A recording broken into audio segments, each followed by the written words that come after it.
The pedestrian signal was still flashing red when Han Ji-woon stepped off the curb onto Fifth Avenue. White cane sweeping concrete, dark aviator glasses reflecting Manhattan's gray sky, a suit tailored so precisely it could have been armor, but no one beside him, no assistant, no bodyguard, just empty air where protection should have been. Ariel Bryant saw the bus before her brain caught up to her body. She dropped her leather bag, her cold coffee splashing across the sidewalk, and sprinted. Her scuffed heels hit pavement like gunshots. She didn't shout a warning. There was no time. She slammed her shoulder into his ribs with the full force of a woman who'd once tackled suspects twice her size. They hit the ground hard. Her elbow cracked against concrete. His white cane clattered into the gutter. The bus roared past, 50 tons of metal and brakes screaming too late, the driver's horrified face a blur through rain-streaked glass. The smell of burnt rubber hung in the air like a threat that refused to leave. For 3 seconds, neither of them moved.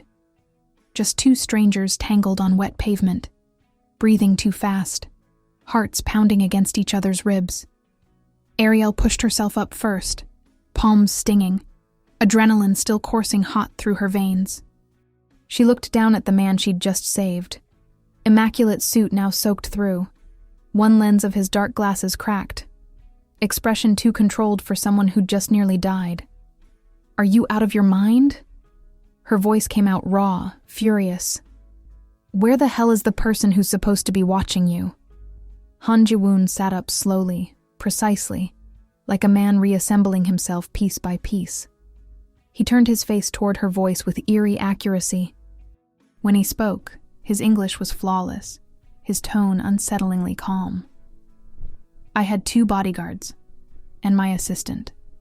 He paused, and something cold slipped into his voice. "They were here 30 seconds ago." Ariel looked around.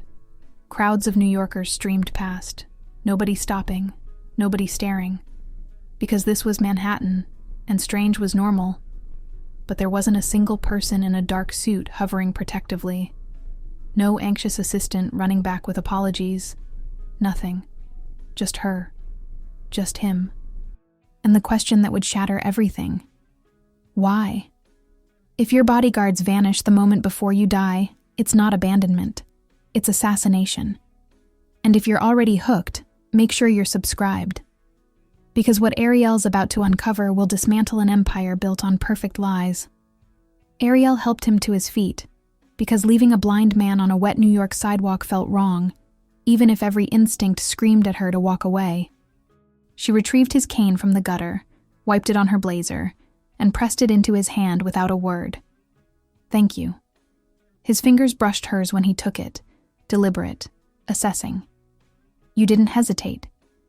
"Yeah, well, I'm an idiot with decent reflexes." She bent to grab her ruined bag, her scraped palms protesting. "You should call someone. Your people. Whoever ditched you." "I intend to." He reached into his jacket pocket, pulled out a phone, matte black, discreet logo she didn't recognize, and held it like a man who'd memorized every function by touch alone. But he didn't dial. Instead, he tilted his head toward her, listening with the kind of focus that felt invasive. "You're injured. Your breathing changed when you bent down." Ariel stiffened. "I'm fine." "You're not." He slid the phone back into his pocket. "There's a cafe 2 blocks north. Let me buy you coffee and bandages. It's the least I can do for the woman who saved my life. I don't need... Please." The word landed between them with unexpected weight. Not a command. A request from a man who probably didn't make many. She studied him. Really looked this time. Mid to late 30s, sharp jawline, black hair perfectly combed back despite the fall, a faint scar on his right temple that disappeared into his hairline. Expensive watch, no wedding ring. And those dark glasses, one lens spider-webbed with cracks, hiding eyes she'd never see. Something about him didn't fit. The calm, the control, the way he stood on a New York sidewalk like he owned it, even soaking wet and seconds from death. "Fine," Ariel said, against her better judgment. 2 blocks. Then I'm gone. The cafe was one of those aggressively minimalist places. White marble, glass walls, baristas who looked like models. Ji-woon navigated it without hesitation, his cane tapping a path to a corner table as if he'd been there 100 times. Maybe he had. Ariel ordered black coffee. He ordered nothing, just sat across from her with his hands folded on the table, still unnervingly composed. "You're American," he said after a moment. "Last I checked. But you move like someone trained. Police? Military?" Her jaw tightened. "Neither, not anymore." Interesting. He didn't press, which somehow made it worse. Instead, he reached into his jacket again and pulled out a slim wallet. From it, he extracted a business card, cream-colored, embossed text she could barely read in the dim light. Han Ji-woon, President and CEO. HJK Group. She blinked, looked at him, looked at the card again. "You're a CEO." "I am." "Of a conglomerate." "Correct." "And you were crossing Fifth Avenue, alone, in the rain." For the first time, something flickered across his face, brief, almost invisible. Anger, maybe. Or fear. "I wasn't supposed to be alone." He leaned forward slightly. "Ms. Bryant, Ariel Bryant. Ms. Bryant." His voice dropped, became something sharper. "I need to know if you saw anything before you pushed me.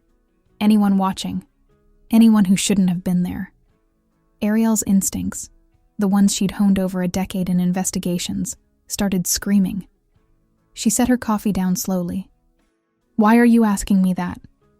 "Because," Ji-woon said quietly, "this is the second time someone's tried to kill me. And I think the person who wants me dead is someone I'm supposed to trust." The cafe suddenly felt too small, too quiet. Ariel's mind raced through possibilities: corporate espionage, hostile takeovers, family disputes. She'd seen all of it during her years with the FBI. She'd also seen how those cases ended, buried under legal red tape, perpetrators walking free because they could afford better lawyers than the truth could. "That's a hell of a thing to drop on a stranger," she said carefully. "You're not a stranger anymore. You're the woman who saved my life." He pulled off his cracked glasses, revealing dark eyes that didn't quite focus, but somehow still found her. "And something tells me you know exactly what it's like when the system protects the wrong people." Ariel's breath caught. How could he possibly? "Your body language changed when I mentioned trust," he continued. "Your breathing got shallower. You shifted back in your seat, creating distance. Classic defensive posture for someone who's been burned by institutional betrayal. You can't even see me. I don't need to. I've spent 5 years learning to read what people don't say." He replaced his glasses. "So I'll ask again, Ms. Bryant. Did you see anything?" She should have lied. Should have said no, finished her coffee, and walked away from whatever nightmare he was living. But there was something in his voice, something raw and desperate beneath the control, that hooked her. "There was a man," she said slowly. "Across the street. Dark coat, baseball cap pulled low. He was watching you. And when I grabbed you, when the bus passed, he turned and walked away. Fast. Like he'd seen enough." Ji-woon's hands clenched on the table. "Could you identify him?" "Maybe. If I saw him again." She paused. "But you need to go to the police. Real police, not private security. If someone's trying to kill you, the police can't help me." His voice turned bitter.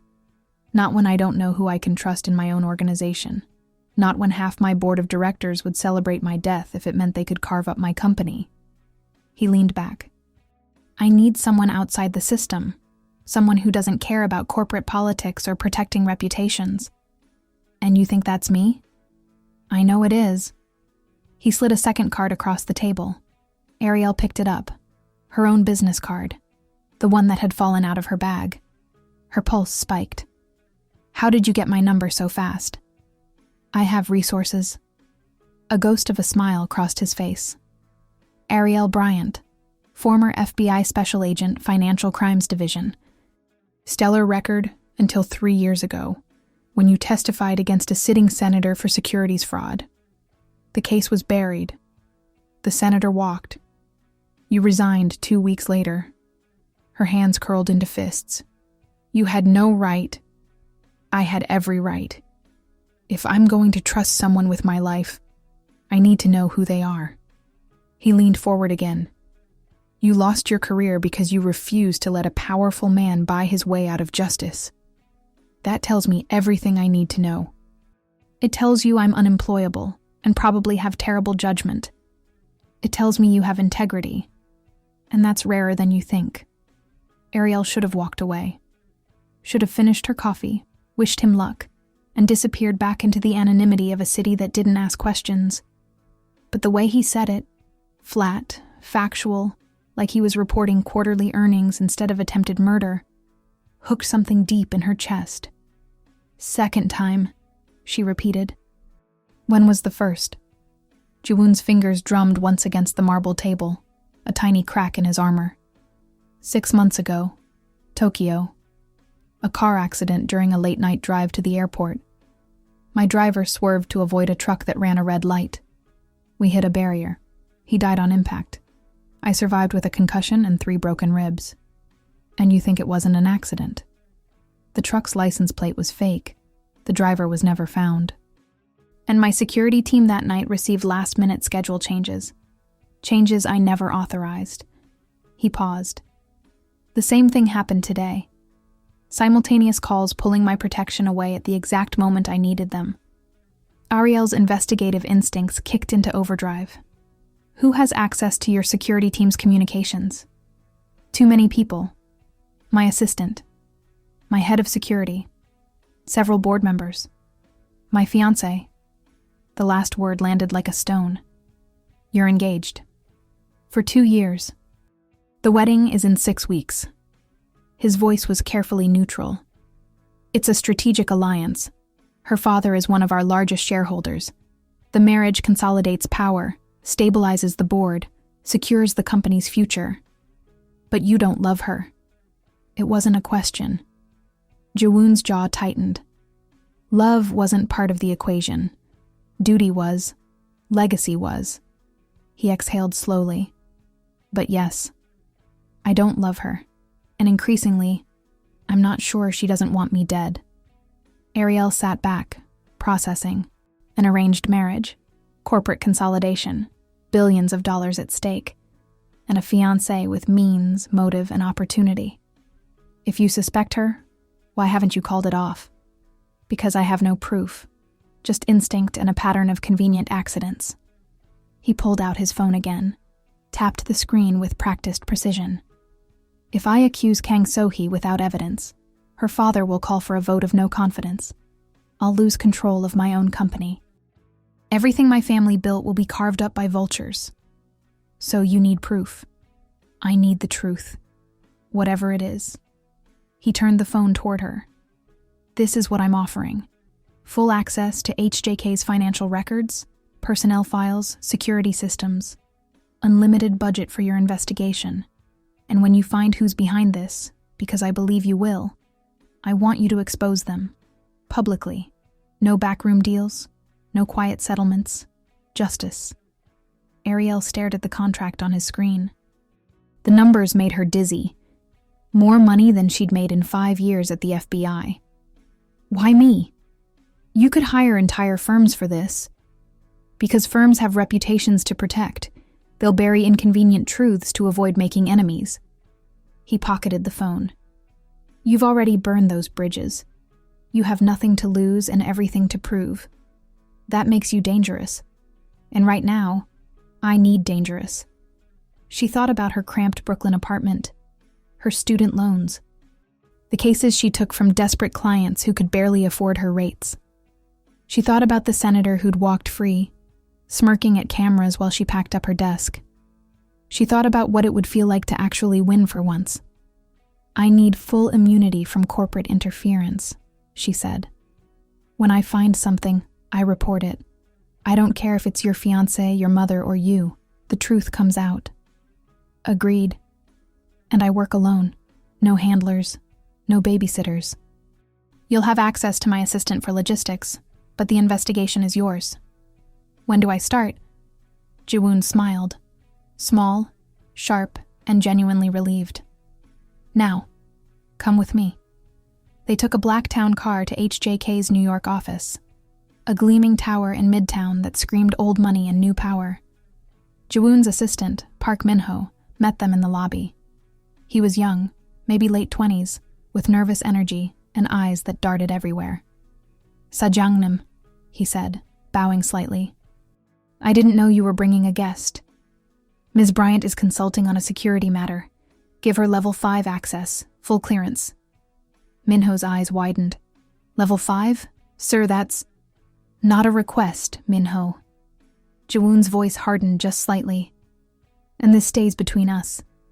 No board notifications, no security briefings. Understood?" "Yes, sir." But Minho's hands trembled as he processed Ariel's credentials. The elevator ride to the executive floor was silent. Ariel watched Ji-woon in the mirrored walls. His posture perfect, his face unreadable, his fingers tapping a rhythm against his cane. A man in complete control, except for that tiny tell. His office was corner-positioned with floor-to-ceiling windows offering a view that probably cost more per square foot than most people's homes. But the space itself was surprisingly sparse. No personal photos, no decorative items. Just clean lines, expensive furniture, and technology designed for accessibility. "The surveillance footage from today is already uploaded," Ji-woon said, moving to his desk with the ease of complete familiarity. "Along with the Tokyo files, security protocols, personnel records for everyone who had access to my schedule." Ariel opened the laptop he'd indicated. The amount of data was staggering. "This is going to take days to process. Then you'd better get started." He pulled a keycard from his drawer. "This accesses a secured workspace 2 floors down. No cameras, no monitoring. Complete privacy." She took the card, studied him. "You've been planning this." "I've been preparing for the moment I found someone I could trust." He tilted his head. "Strange that it took nearly dying to find you." "Maybe not so strange. Crisis has a way of revealing who people really are." "Indeed it does." The surveillance footage came through at 11 p.m. Ariel was in her cramped Brooklyn studio, files spread across her second-hand desk, third cup of coffee going cold, when the encrypted email arrived. Subject line: 5th Avenue, 1447-22. She clicked play. The camera angle was high, mounted on a building corner, capturing the intersection in grainy black and white. Timestamp: 1445 Sao. 2 men in dark suits flanked Ji-woon, professional, alert. A third man, younger, glasses, nervous energy, hovered close. The assistant, she assumed. Park Min-ho. At 14:46:30, both bodyguards' phones buzzed simultaneously. They exchanged glances. One answered, spoke briefly, face tight. Then both stepped away, not far, maybe 10 feet, but enough to break formation. At 14:47 Sao, Minho's phone rang. He answered, frowned, spoke rapidly in Korean. Then he turned, jogged back toward the building they'd exited, leaving Ji-woon completely alone. At 14:47:15, the signal changed to walk. At 14:47:20, Ji-woon stepped off the curb. At 14:47:22, Ariel entered the frame at a dead sprint. She paused the footage, rewound, watched again. The bodyguards hadn't just wandered off. They'd received simultaneous calls that made them move in sync. Coordinated, deliberate, professional. She pulled up the phone records Ji-woon's IT team had provided. Both bodyguards' calls came from the same burner number, activated 2 hours prior, deactivated immediately after. Minho's call came from a different number, also burner, also dead. Clean. Untraceable. Unless you knew where to look. Ariel opened a separate program, one she'd built during her FBI days, and definitely shouldn't still have access to. She pulled cell tower data for the area, cross-referenced the burner activations, and started tracing patterns. 3 hours later, she had a thread. The burner phones had been purchased in bulk from an electronics shop in Midtown. The credit card used was linked to a shell company registered in Delaware. The company's listed address was a P.O. box. But the initial funding transfer, buried under 6 layers of corporate veils, originated from a private account in Seoul, an account belonging to Kang Enterprises. Ariel leaned back, stared at her screen. Then she pulled up the second file Ji-woon's team had sent, the one marked Personal. Inside, photos from charity galas, corporate events, magazine spreads. And in every single one, standing beside Ji-woon in gowns that cost more than Ariel's annual rent, was the same woman. Kang So-hee, fiancée, heiress, daughter of director Kang Hyun-woo, one of HJK Group's largest shareholders. Ariel clicked through the images. So-hee was stunning. Porcelain skin, perfect posture, a smile that looked like it had been engineered in a lab. In every photo, she touched Ji-woon with practiced elegance. A hand on his arm, fingers resting lightly on his shoulder, body angled toward him like a masterclass in visual possession. But her eyes never changed. Cold, calculating, empty. Ariel had seen that look before, on white-collar criminals who thought they were untouchable, on corrupt politicians who smiled for cameras while signing away people's lives. She opened a new search. Kang So-hee plus Han Ji-woon plus engagement. The results flooded in. Society pages, business journals, a glossy feature in Seoul Luxury from 4 months ago, titled The Union of Dynasties, How Kang So-hee and Han Ji-woon Are Redefining Power Couples. Ariel skimmed the article. It was nauseating, endless gushing about So-hee's grace under pressure and devotion to her future husband. There was a photo of her feeding Ji-woon a piece of cake at some benefit, both of them smiling for the cameras. But when Ariel zoomed in, she noticed something. So-hee's left hand, the one not holding the fork, was clenched into a fist, nails digging into her palm, knuckles white. The body language of someone barely containing rage. Ariel saved the image, added it to her case file, and checked her watch. 2:47 a.m. She should sleep. Instead, she pulled up the Tokyo files. The accident report was thorough, too thorough. The kind of documentation that happens when lawyers get involved before investigators do. Traffic camera footage showed the intersection, the truck running the red light, the collision. But the quality was conveniently degraded. Faces were blurred, the truck's plates unreadable. But there was something else. A second camera, positioned at a convenience store across the street. The footage showed a woman in the background, standing on the sidewalk watching. The timestamp was 03:17 a.m., 2 minutes after the crash.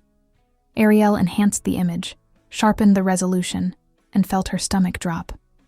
Kang So-hee, standing perfectly still, hair perfect, makeup flawless, no visible signs of distress. 4 hours after her fiancé's car had been totaled and his driver killed, she'd been there, watching, not panicking, not rushing to the hospital, just watching.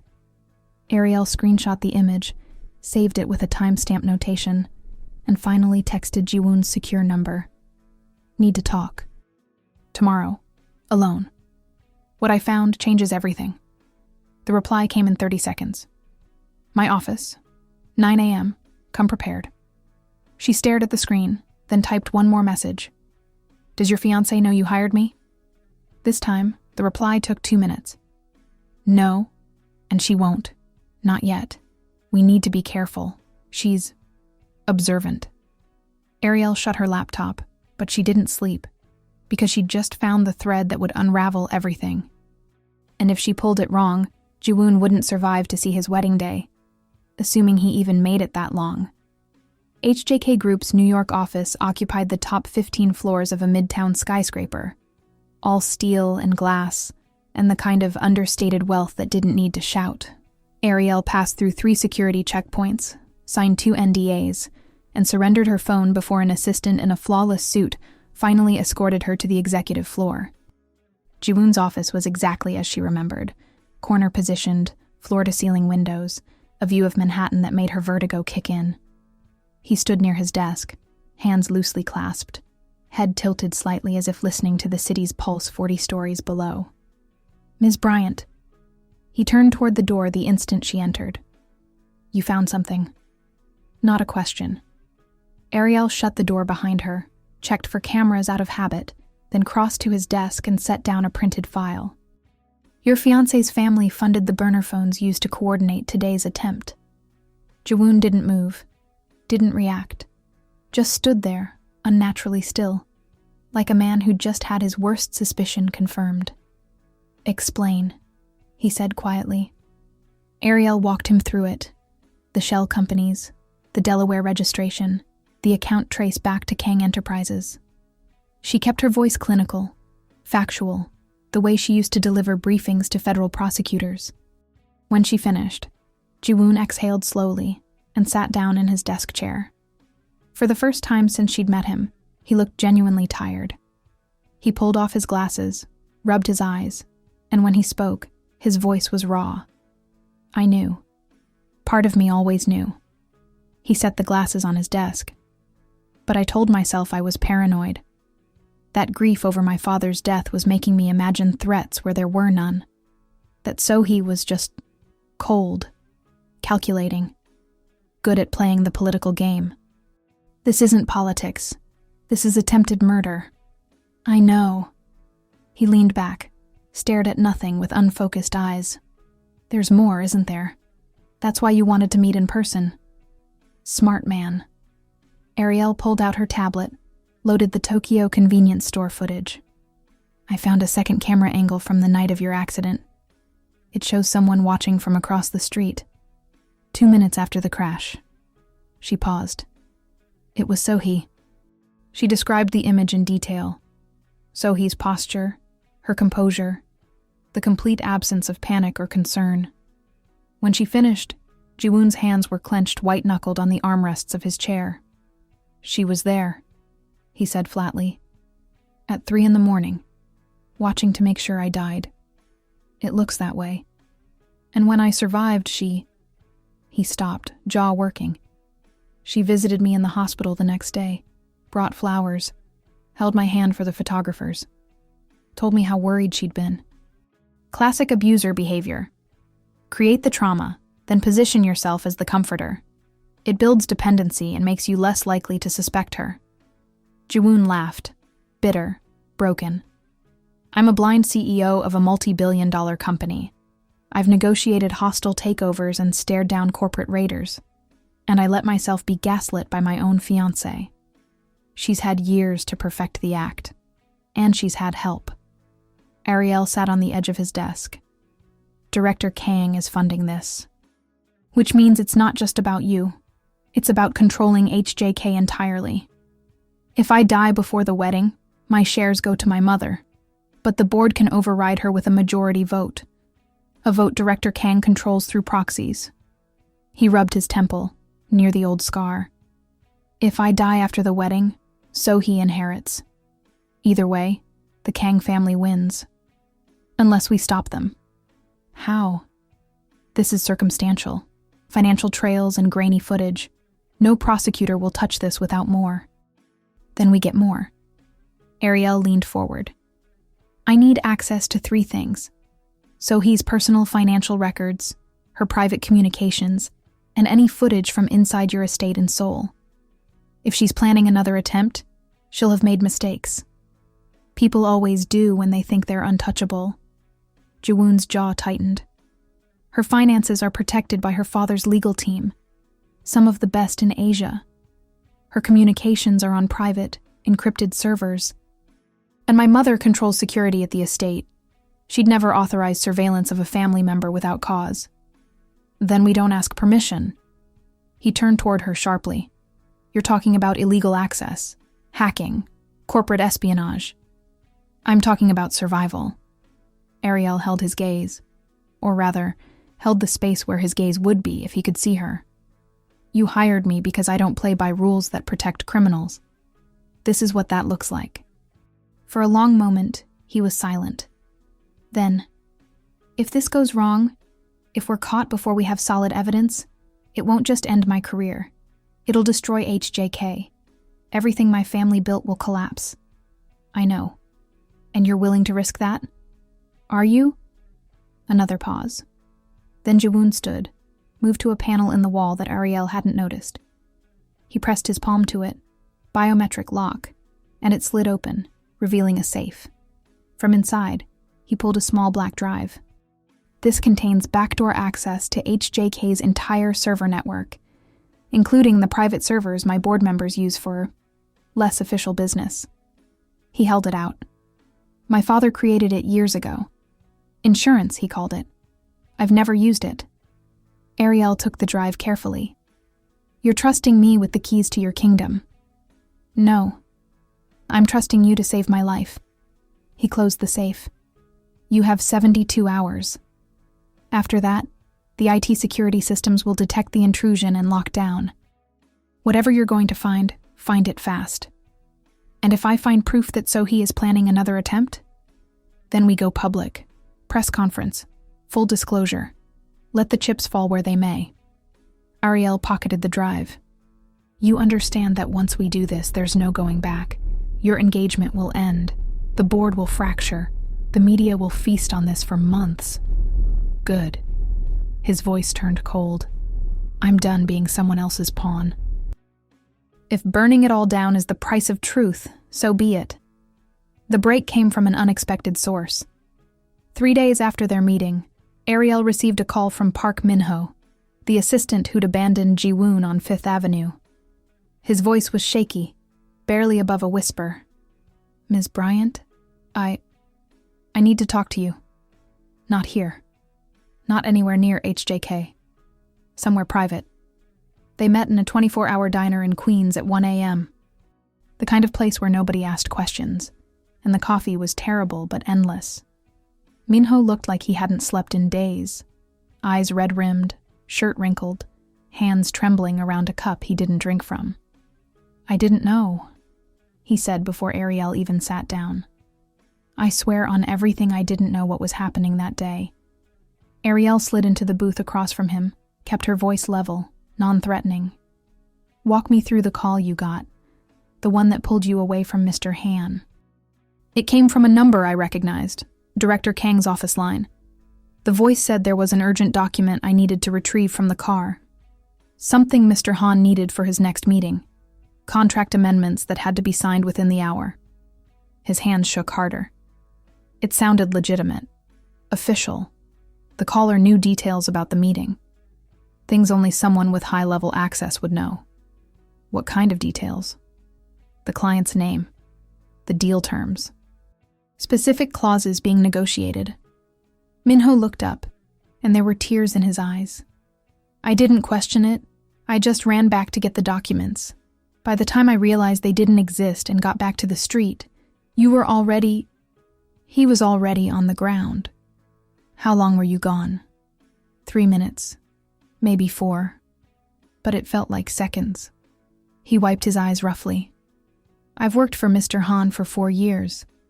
I would die before letting harm come to him. And I let myself be played like a complete fool. Ariel studied him. Every micro-expression, every vocal inflection pointed to genuine distress. Minho wasn't a co-conspirator. He was a patsy. Carefully selected, expertly manipulated. Did you keep the message? The call log? I tried. But when I checked my phone later, the entire call history for that hour was gone, wiped remotely. Even the backup logs were corrupted. He pulled out his phone, showed her the gap in his records. Someone with serious technical capability scrubbed it. Of course they did. But the attempt itself was data. Proof of coordination. Proof of premeditation. Minho, I need you to do something for me. Can you access Mr. Han's shared calendar system? The one that syncs with his key contacts for scheduling? He blinked. Yes, I manage it. Why? Because Sohee would need to coordinate her movements with Jiwoon's for public appearances. Her travel would be logged there. Flights, hotel bookings, event schedules. Understanding dawned in his eyes. You want to cross-reference her location during the Tokyo incident. Exactly. Can you pull those records without flagging attention? Minho hesitated, chewing his lip. It's technically within my access rights. I coordinate inter-office scheduling all the time. But if anyone reviews the logs, they'll see routine administrative access. Nothing suspicious. Ariel leaned forward. Minho, whoever set you up that day is counting on you being too scared to look deeper. They want you to feel guilty, to blame yourself, to stay quiet. Don't give them that. He stared at his coffee. Then slowly, he nodded. Okay, I'll pull the records. But Ms. Bryant, if this goes wrong, if they realize I'm helping you, then you come directly to me. I'll protect you. She pulled out a burner phone, slid it across the table. Keep this on you at all times. If you feel threatened, if anything seems off, you call the number programmed in there, day or night. Minho took the phone with shaking hands. You really think they'd come after me? I think they've already killed one person to get to Mr. Han, a driver in Tokyo who probably saw something he shouldn't have. She held his gaze. You're a loose end, and people planning murder don't like loose ends. The color drained from his face, but to his credit, he didn't run. He just nodded and pocketed the phone. I'll get you those records by morning. The files arrived at 6 a.m. Encrypted, thorough, exactly what Ariel needed. She cross-referenced Sohee's schedule against the Tokyo timeline and felt every piece click into place. Official story. Sohee had been in Tokyo for Seoul Fashion Week, attending shows and networking events. Her public schedule showed her at a designer's runway show from 8 p.m. until midnight on the night of Ji-woon's accident. But her private calendar, the one synced for internal HJK coordination, told a different story. She'd left the fashion show at 9:30 p.m., citing a migraine. Her hotel check-in wasn't until 4:15 a.m., 30 minutes after Ji-woon had been admitted to the hospital, 6.5 hours unaccounted for. Ariel pulled traffic camera footage from the route between the fashion venue and the accident site. It took some creative hacking and a few backdoor access codes she'd borrowed from old FBI contacts, but she found it. Sohee's car, captured on 4 different cameras, traveling toward the accident location. Timestamp, 2:47 a.m. And then, at 3:22 a.m., the same car leaving, heading back toward central Tokyo. Ariel compiled everything into a secure file, encrypted it 6 ways, and sent it to Ji-woon with a single message. She was there. She left immediately after you survived. And she lied about all of it. His reply came 20 minutes later. I'm going back to Seoul next week. You're coming with me. Why? Because if we're going to end this, we do it on their territory. We expose her in front of her family, the board, everyone who's been covering for her. And I need someone I trust watching my back. Ariel stared at the message. Seoul, the heart of the HJK empire. Walking into the lion's den with a blind CEO and a fiancé who'd already tried to kill him twice. Every rational instinct screamed to refuse. But there was something else. Something that had been growing since the moment she'd pulled him out of traffic. A connection. A recognition. 2 people who'd been burned by systems that valued power over truth, finding each other in the aftermath. She typed back. When do we leave? 3 days. Pack for at least a month. This won't be quick. Ariel looked around her tiny Brooklyn apartment. The water-stained ceiling, the radiator that clanked all night, the windows that overlooked a brick wall. Everything she owned fit in 3 suitcases. She started packing. The private jet was absurd. Cream leather seats, ambient lighting that adjusted to time zones, a full galley staff who moved like ghosts. Ariel sat across from Ji-woon in the main cabin, watching him work through Braille documents with the kind of focus she associated with bomb defusal. They were 6 hours into the 14-hour flight when he finally set the papers aside. Tell me about your mother, Ariel said. He didn't look up. Why? Because I'm about to meet her, and I'd like to know if she's going to have me thrown out on sight or just freeze me out slowly. That got a faint smile. Han Yunhee is formidable. She rebuilt the company's reputation after my father's embezzlement scandal, maintained board loyalty through 3 hostile takeover attempts, and considers family legacy more important than individual happiness or personal truth. So she loves this engagement. She orchestrated it. He leaned back, and something weary crossed his face. After my father died, the company was vulnerable. Shareholders were nervous. The board was fractured. Director Kang came to her with a proposal. Merge our families, consolidate power, present a united front. His shares plus Sohee's public image would stabilize everything. And the fact that you don't love Sohee was irrelevant. My mother married my father for similar reasons: strategic alliance, family legacy. She stayed with him even after she discovered his corruption, because divorce would have destabilized the company. His voice turned bitter. In her worldview, personal feelings are a luxury we can't afford. And the fact that Sohee might be trying to murder you? I haven't told her. He rubbed his temple. My mother sees what she wants to see, what she's invested years in building.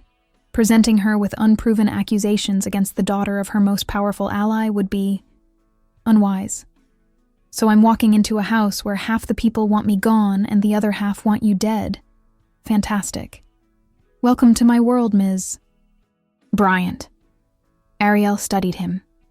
The tension in his shoulders, the way his fingers drummed against his knee, the careful mask that only slipped when he thought no one was watching. For what it's worth, she said quietly, I think it took guts to bring me here. To risk your mother's disapproval and the board's fury for the truth. Or its reckless pride. Maybe. But I've worked for worse people doing worse things for worse reasons. She paused. You're trying to save your life and your company from people who see you as a chess piece. That's not pride. That's survival. He turned toward her then, and even through the dark glasses, she felt the weight of his attention. Thank you, he said simply. For what? For seeing me as something other than a victim who needs saving or a CEO who needs managing. His voice softened. Most people assume my blindness makes me incapable. They speak louder, as if volume compensates for vision. They grab my arm without asking.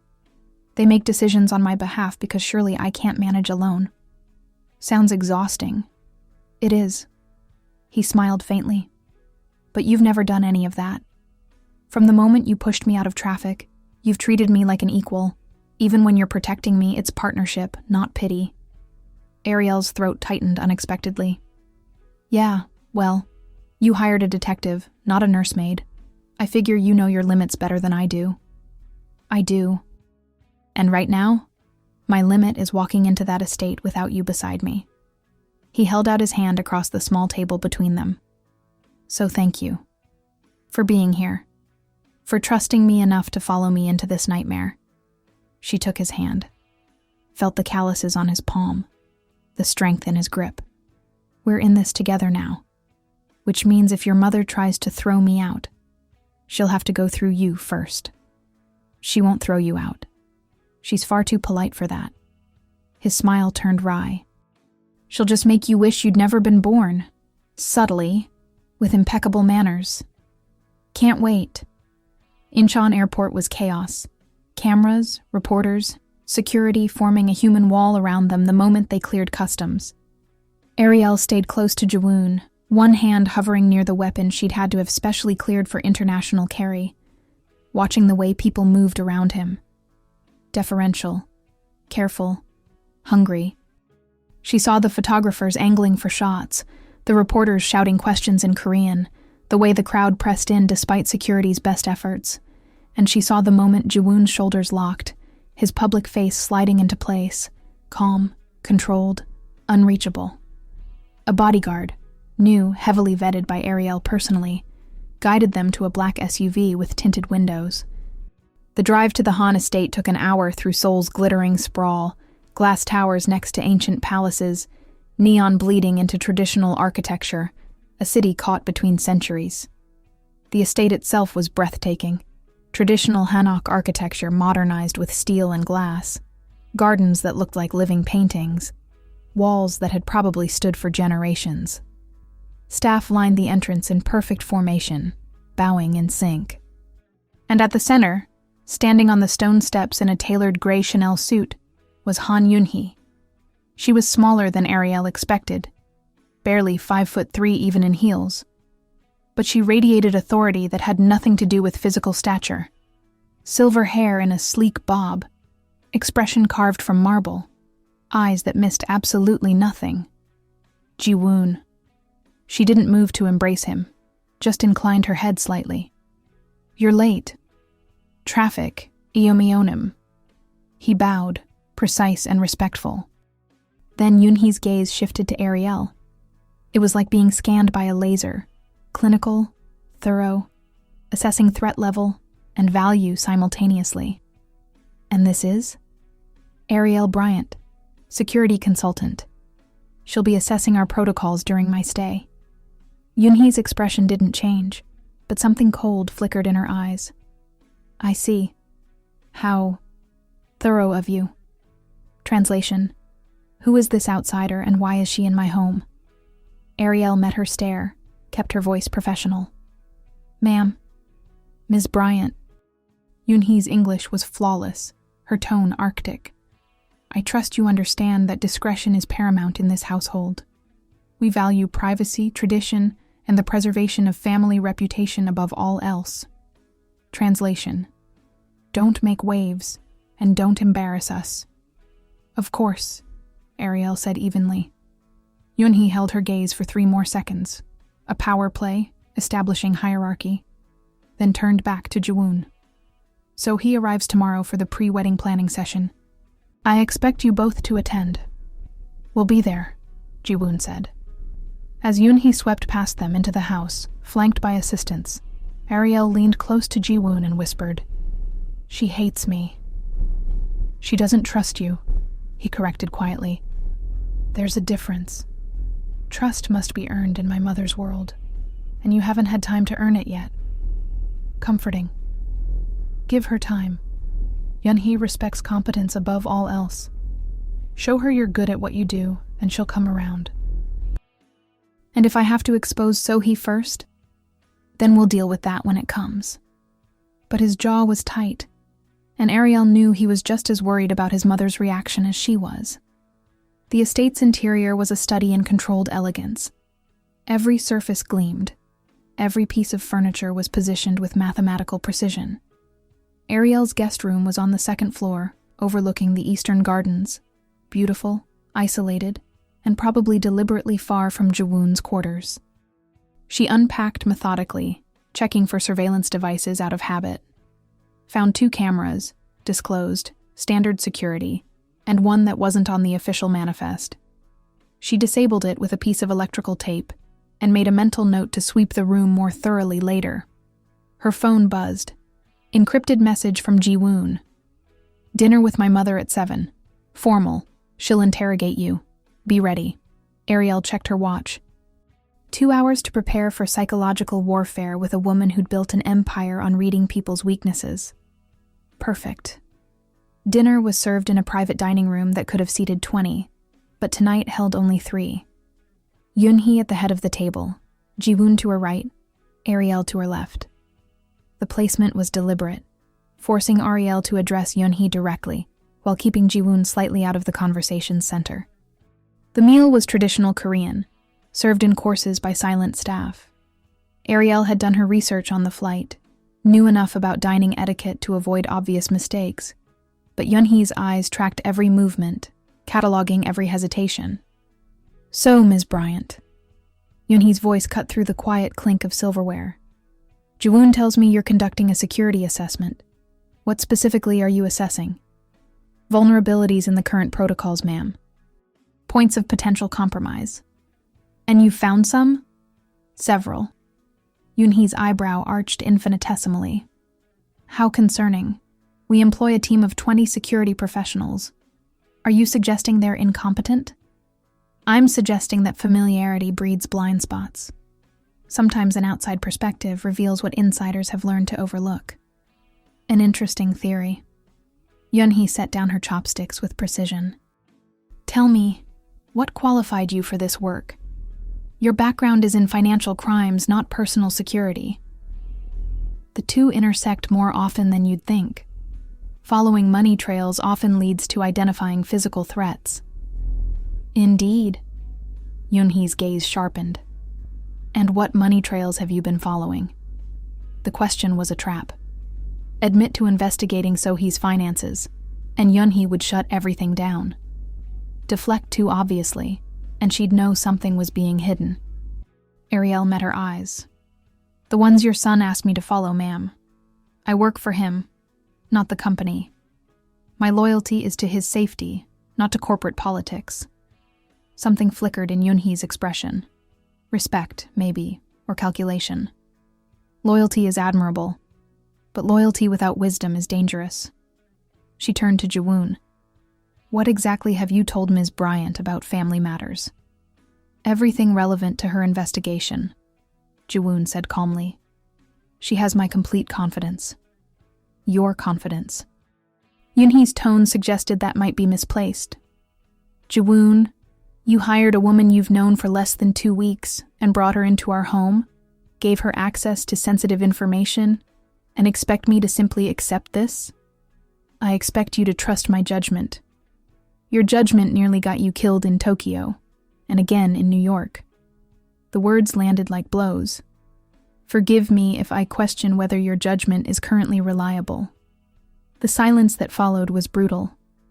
Ariel watched Jiwoon's jaw tighten, saw the muscle jump in his temple. But when he spoke, his voice was steel.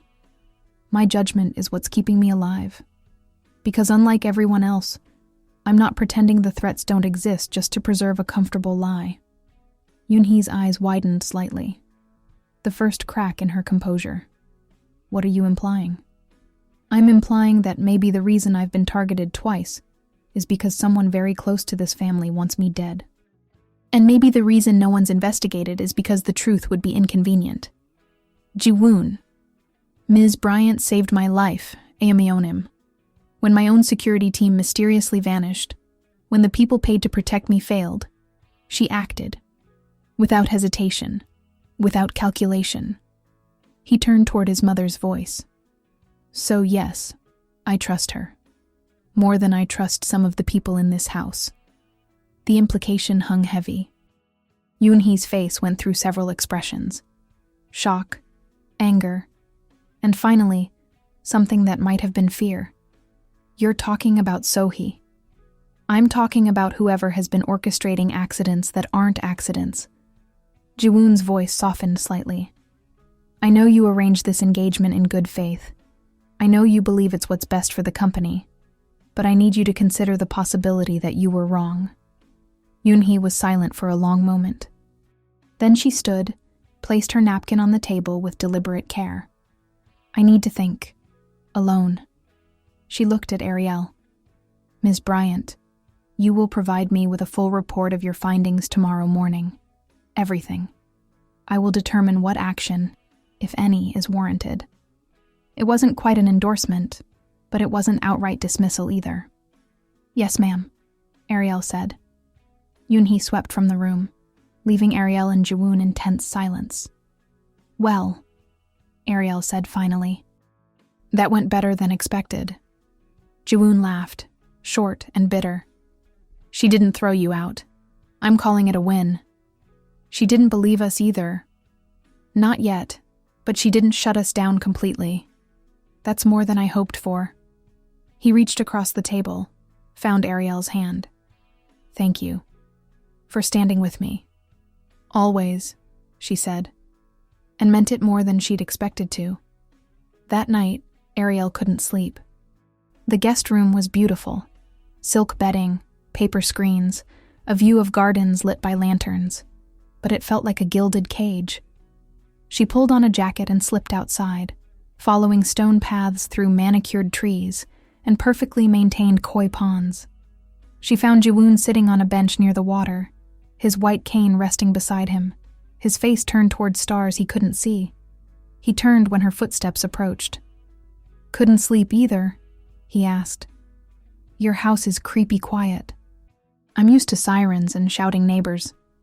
It's always been like that, My father used to say silence was the sound of wealth, proof that we'd insulated ourselves from the world's noise. He smiled bitterly. I think it's just lonely. Ariel sat beside him on the bench, watched moonlight ripple across the koi pond. The air smelled of jasmine and expensive landscaping, nothing like the Brooklyn exhaust and garbage she was used to. Your mother is going to be a problem, she said. She is, but she's also predictable. Yunhee values order and legacy above all else. If we present her with irrefutable evidence of Sohee's involvement, she'll act. She won't like it, but she'll act. And if Sohee moves before we're ready, then we'd better move faster. He paused. Ariel, I need you to understand something. If this goes wrong, if Sohee realizes we're onto her before we have enough evidence, she won't just escalate. She'll burn everything down. My reputation, the company, anyone who stands with me. I know. And you're still here. I'm still here. She looked at him in profile, the sharp line of his jaw, the scar at his temple, the way he held himself even in private like a man who couldn't afford to let his guard down. Why did you really bring me to Seoul, Ji-woon? You could have had me investigate from New York, sent reports, kept me at a safe distance. He was quiet for a long moment. Then, because I'm tired of being alone in this, tired of not knowing who to trust, tired of smiling for cameras while planning my own survival. He turned toward her. You're the first person in 5 years who's treated me like I'm whole. Not broken, not a tragedy, just me. Ariel's throat tightened. You are whole. Your blindness doesn't define you any more than my past defines me. Doesn't it? I lost my sight in the same accident that killed my father. The company sees it as weakness, proof I need handlers and advisors and a strong spouse to compensate. The board questions my judgment. Shareholders worry I can't lead effectively. Even my mother sometimes speaks about me in third person when she thinks I can't hear. Then they're all idiots. Ariel shifted to face him fully. You run a multi-billion-dollar company. You've survived 2 assassination attempts. You're about to take down a conspiracy that involves some of the most powerful people in Korea. If that's what broken looks like, the rest of us are pathetic. He laughed, genuine, startled, and warm. You have a unique way of delivering pep talks. I don't do pep talks. I do truth. She paused. And the truth is, Ji-woon, you're one of the strongest people I've ever met. Don't let anyone convince you otherwise. He reached out slowly, giving her time to pull away, and found her hand in the space between them. His fingers laced through hers, and they sat like that for a while. 2 people finding steadiness in connection, in the simple act of being seen. Thank you, he said quietly, for being here, for all of this. Thank you for trusting me, she replied. And in the quiet of the garden, with Seoul's lights glittering in the distance and danger circling closer every hour, they let themselves have this moment of peace before the storm. The pre-wedding planning session was exactly as excruciating as Ariel expected. It took place in the Han Estate's formal sitting room, all silk cushions, lacquered tables, and a tension so thick you could choke on it. Kang So-hee arrived at exactly 10 a.m., dressed in a pale pink designer dress that probably cost 5 figures. She moved with the grace of someone who'd trained for this her entire life. Every gesture calculated, every smile timed for maximum effect. Ji-woon. She crossed to him, placed a delicate hand on his arm. For the cameras. There were always cameras at these things. Society photographers capturing intimate moments for magazines. I've missed you. So he inclined his head politely. No warmth, no affection. Just protocol. Her gaze slid past him to Ariel, standing near the door. The smile didn't waver, but her eyes went cold. And who is this? Ariel Bryant, security consultant. Ariel kept her voice neutral, professional. How interesting. So-hee's tone dripped condescension. I didn't realize we needed additional security. Is there something I should be concerned about, darling? The darling was aimed at Ji-woon, a verbal claim of ownership. Just standard protocol, Ji-woon said smoothly, given recent events. Recent events? So-hee's head tilted, all innocent curiosity. You mean your fall in New York? I heard you had a clumsy moment. So glad you're all right. Clumsy moment. Ariel's hands clenched. This woman had orchestrated attempted murder and was now sitting here calling it clumsy. Ms. Bryant was there, Ji-woon said, voice dangerously calm. She's the reason I'm alive. For just a fraction of a second, something ugly flickered across So-hee's face. Rage, quickly suppressed. Then the perfect mask snapped back into place. How fortunate. She turned to Ariel, smile sharp as glass. You must tell me all about it sometime. I do love a good heroic story. I'm sure you do, Ariel said evenly. The planning session dragged on for 2 hours. Flowers, white orchids, So-hee insisted, because they photographed best. Seating charts, segregating families by political allegiance. Menu tastings, French fusion, because traditional would be too provincial. So-hee played the role of devoted fiancé flawlessly, while matriarch Yoon-hee oversaw everything with the intensity of a general planning a campaign. Ariel watched it all, cataloging details. The way So-hee never actually looked at Ji-woon unless someone else was watching. The way her smiles were timed to the photographer's camera clicks. The way director Kang, who'd arrived halfway through, all false warmth and political charm, kept steering conversations toward the future of HJK Group. It was a performance. And everyone was so invested in the script, they couldn't see the knife hidden in the final act. Director Kang was exactly as Ariel had imagined. Broad-shouldered, silver-haired, with the kind of smile that never reached his eyes. He greeted Ji-woon with excessive warmth, clapping him on the shoulder like they were old friends rather than future family members locked in a power struggle. My boy, you're looking well. New York clearly agreed with you. The jovial tone didn't match the assessment in his eyes. And this must be the famous Ms. Bryant. My daughter mentioned you. Director Kang. Ariel bowed slightly, matching his energy. Pleased to meet you. Security consultant, I hear. How thorough. Though I must say, our family has been protecting the Hans for generations. I'm sure whatever protocols you're reviewing will reflect our commitment to Ji-woon's safety. The subtext was clear. You're redundant, and you're not wanted here. I'm sure they will, Ariel replied blandly. Throughout the session, she noticed So-hee checking her phone repeatedly. Brief glances, barely noticeable but consistent. Each time, her expression tightened infinitesimally before smoothing back into perfection. Someone was feeding her information. Real-time updates on something that was making her nervous. When the session finally ended and the guests began to disperse, Ariel caught Park Min-ho in a side hallway. I need So-hee's phone, she said without preamble. Min-ho's eyes went wide behind his glasses. That's impossible.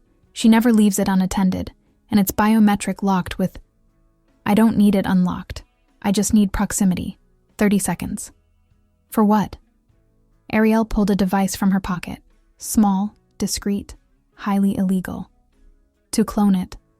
This will mirror her data to a secure server. Messages, calls, emails, everything.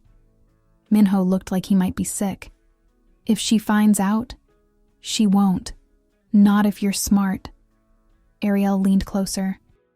Min-ho, we're running out of time. The wedding's in 5 weeks. If we don't move now, we'll never get another chance. He stared at the device, hands trembling. How? There's an engagement party tomorrow night. 200 guests, champagne toasts, the whole spectacle. She'll set her phone down when she makes her speech. That's your window. Security will be everywhere. Which is why you'll be the one to do it. You're her fiancé's assistant. No one questions you being near the family table. Ariel pressed the device into his palm. 30 seconds. Place it next to her phone, wait for the green light, pocket it, and walk away. Min-ho's Adam's apple bobbed. And if I get caught? Then you tell them I asked you to place a network extender, because the Wi-Fi was spotty. You had no idea what it really was. She met his eyes. but you won't get caught, because you're going to be calm, professional, and invisible, like you always are."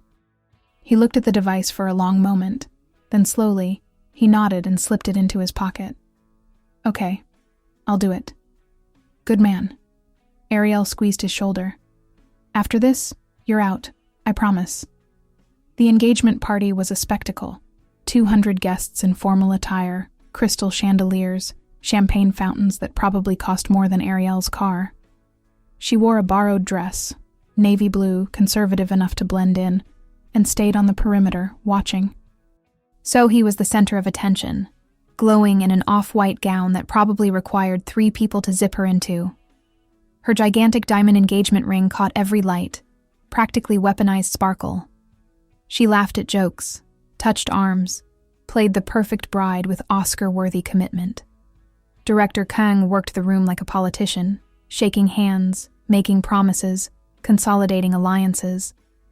Yoonhee presided from a central table, regal and watchful. And Jiwoon sat slightly apart from it all, participating but not engaged, his face carefully neutral. At 9:47 p.m., the toasts began. Director Kang went first, all booming voice and empty praise about uniting families and building legacies. Then Matriarch Yoonhee, cool and elegant, speaking about duty and honor. Then Jiwoon, his speech brief and carefully neutral, thanking guests for their support. And then Sohee stood, set her phone on the table beside her champagne flute, and began her own toast. Ariel's pulse spiked. She caught Minho's eye across the room. He nodded once, barely perceptible. Sohee spoke about love and partnership, her voice perfectly modulated for the microphone strategically placed around the room. About supporting Jiwoon through challenges, about building a future together, about the honor of joining the Han family. It was beautiful. It was convincing. It was completely hollow. Halfway through her speech, a server stumbled near Sohee's table, not quite falling, just enough commotion to make people turn. Glasses wobbled. Someone gasped. In the chaos, Minho, positioned exactly where he needed to be, slipped the cloning device next to Sohee's phone. The device was barely larger than a thumb drive, matte black, invisible against the dark tablecloth. Ariel counted. 20 seconds. 25. The device blinked once. Tiny green light, barely visible. 30 seconds. Minho pocketed it, stepped back, melted into the crowd of servers and assistants orbiting the family tables. So he finished her toast, picked up her phone, and never noticed a thing. Ariel exhaled slowly, felt adrenaline drain from her system. They'd done it.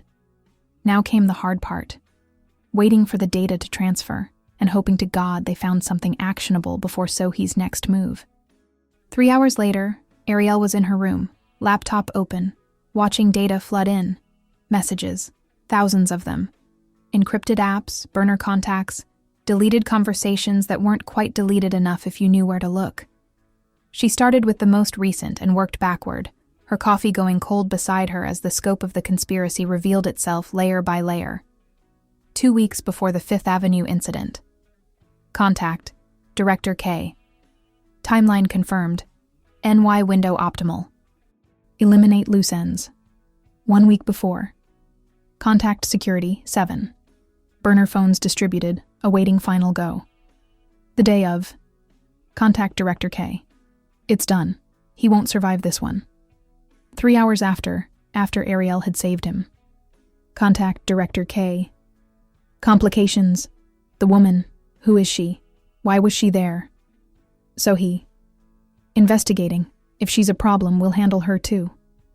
Ariel's blood ran cold. They'd been watching her from the beginning. She scrolled further back. Found messages from 6 months ago, right before Tokyo. Contact driver. Route confirmed. Intersection clear 0315. Payment on completion. Contact Director K. Accident must appear random. No witnesses. No survivors. And then, 2 days after the Tokyo crash. Contact Sohee. He survived. Unacceptable. Accelerate engagement timeline. We move to Plan B within 6 months. Director K. Wedding date confirmed. Once married, you'll have legal standing for inheritance. Then we finish this properly. Ariel sat back, staring at the screen. It was all there. Every piece. A conspiracy in black and white, orchestrated by a woman who smiled for cameras and planned murder in encrypted text. But there was more. Financial transfers, shell companies, money moving from Kang Enterprises to numbered accounts in the Caymans, then bouncing to contractors, security consultants, private investigators, people with skill sets that included making problems disappear. She pulled up the most recent transfers. One stood out.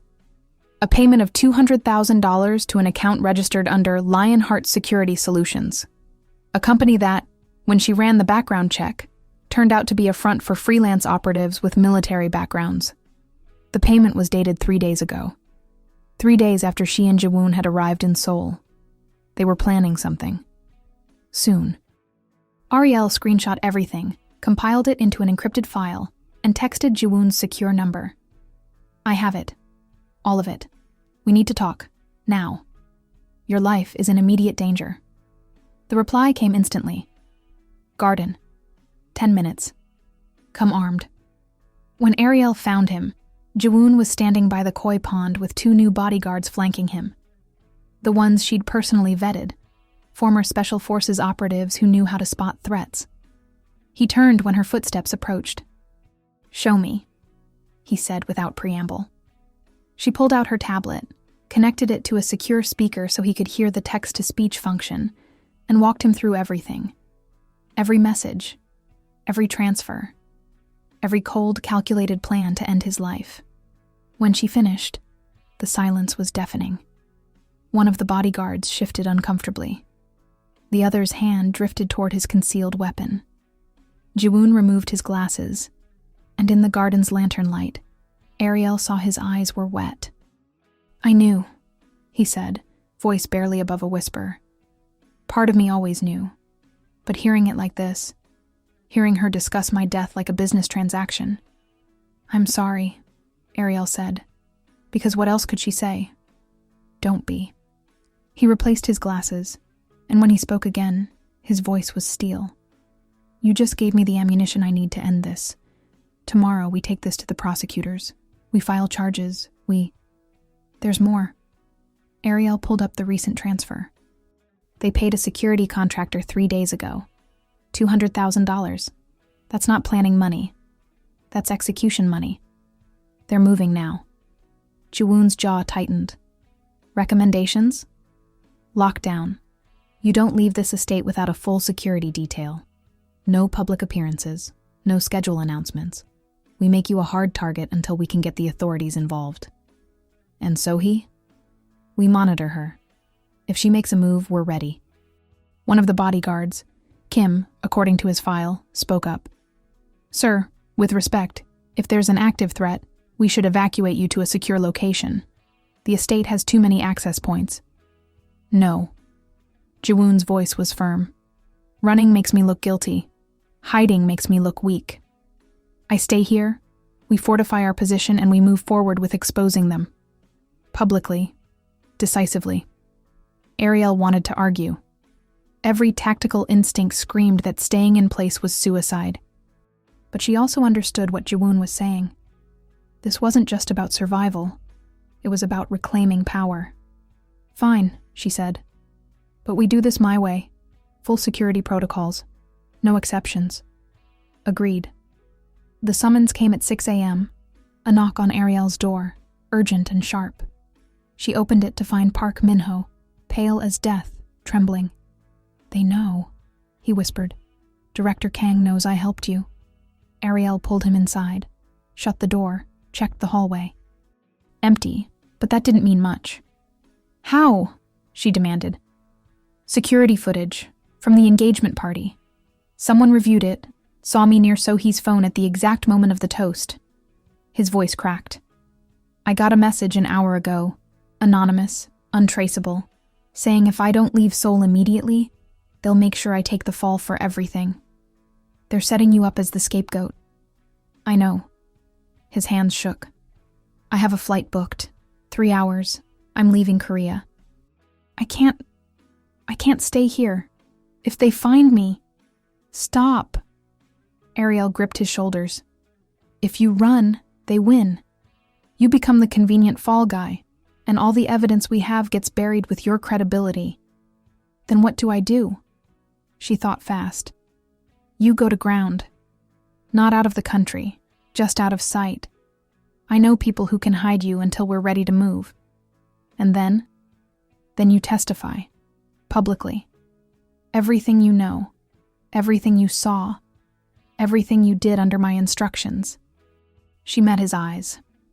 You're the one person who can connect the dots between Director Kang, So-hee, and the attempts on Ji-woon's life. Without your testimony, it's just digital evidence they'll claim was fabricated.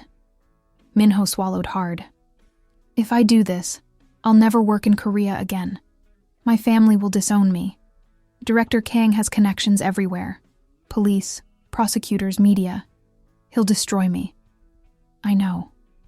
Ariel's voice softened. I'm asking you to risk everything. And I can't promise it'll be easy, or that you'll come out unscathed. But I can promise it'll be right.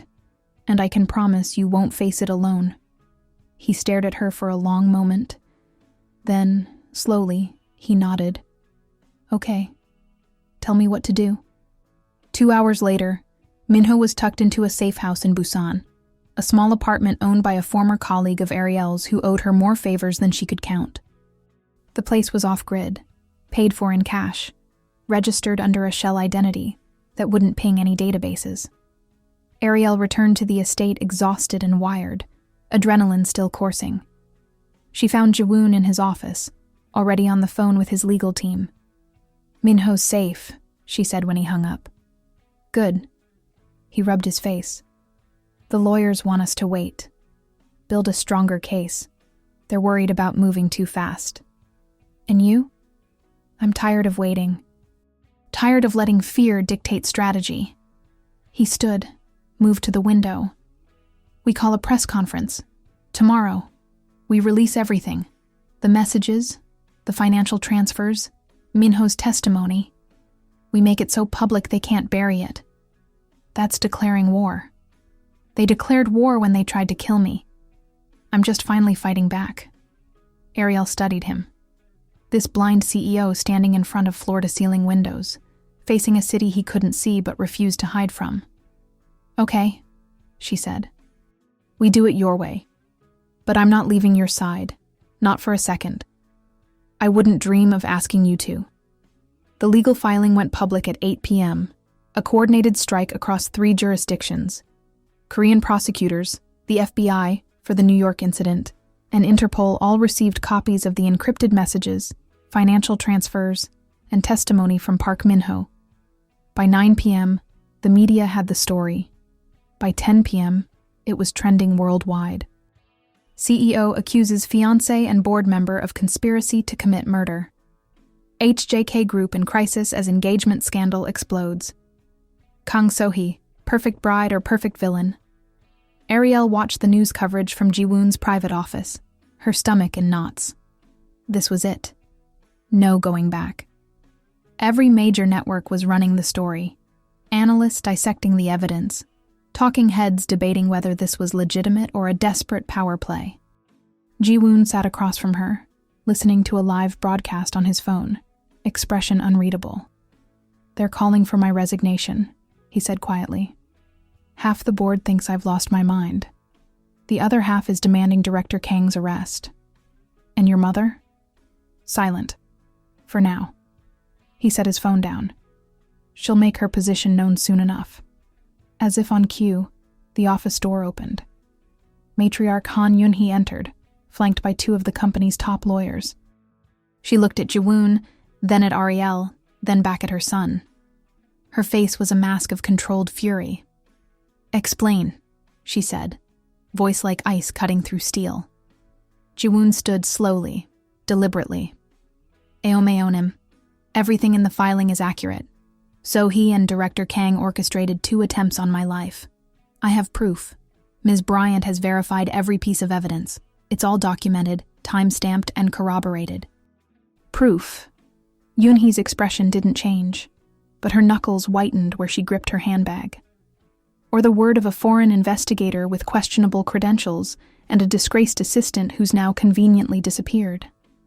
Ariel's hands clenched, but she stayed silent. This was Ji-woon's battle. Proof, Ji-woon repeated, voice steady. Encrypted messages between Sohee and her father discussing specific timelines and methods. Financial records showing payments to the contractors who executed the attempts. Surveillance footage placing Sohee at the scene of the Tokyo incident. Testimony from Minho detailing how he was manipulated, all admissible in court. And you've destroyed this family's reputation in the process. Yoonhee's voice turned sharp, cutting. Do you have any idea what this will do to the company? To our legacy? To everything your grandfather and father built? I know exactly what it will do.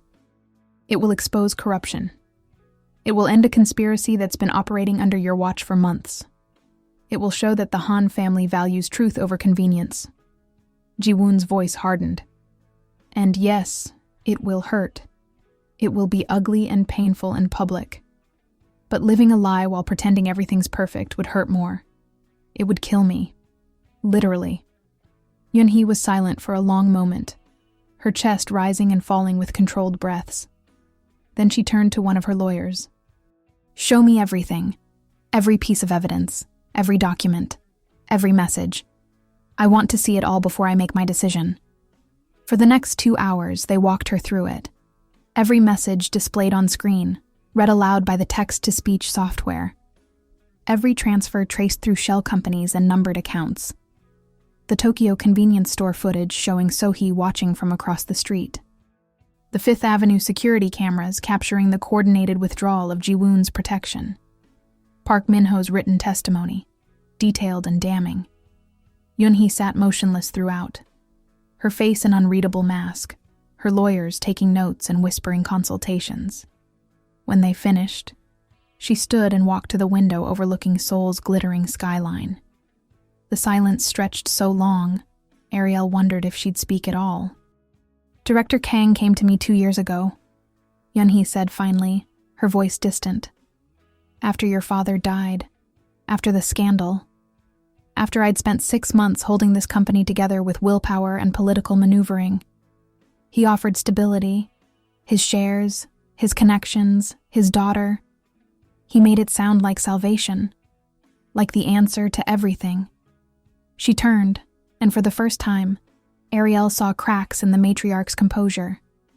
I pushed you into this engagement because I thought it would protect you. Protect us. Secure the future I'd sacrificed everything to build. Her voice broke slightly.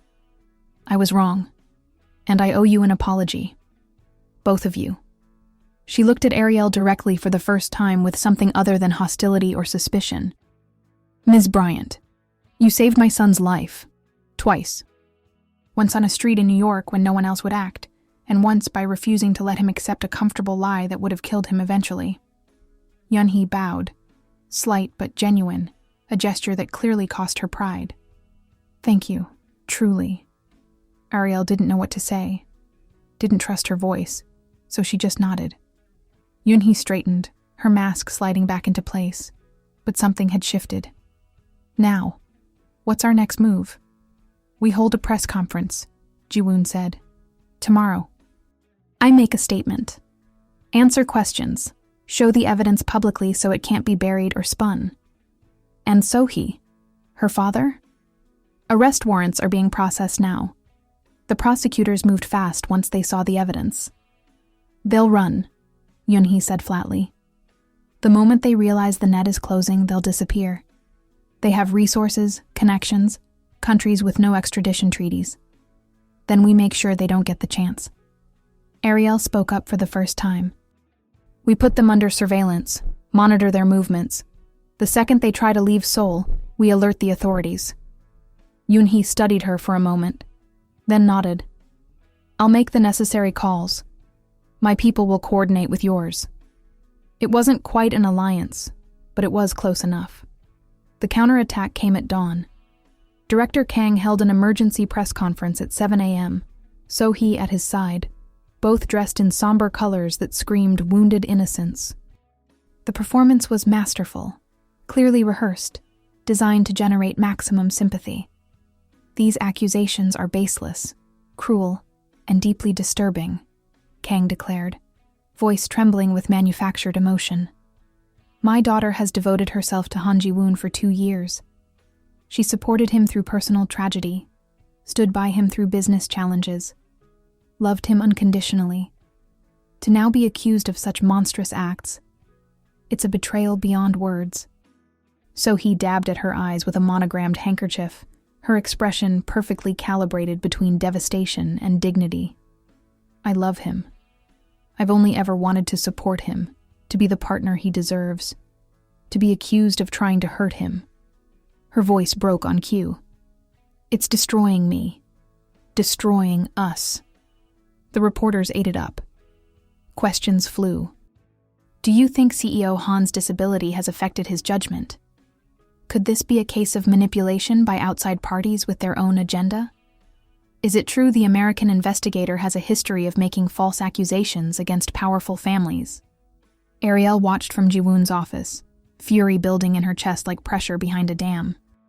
They were spinning this perfectly, turning Ji-woon into the unreliable narrator, herself into the villain, and So-hee into the tragic victim of paranoid delusions.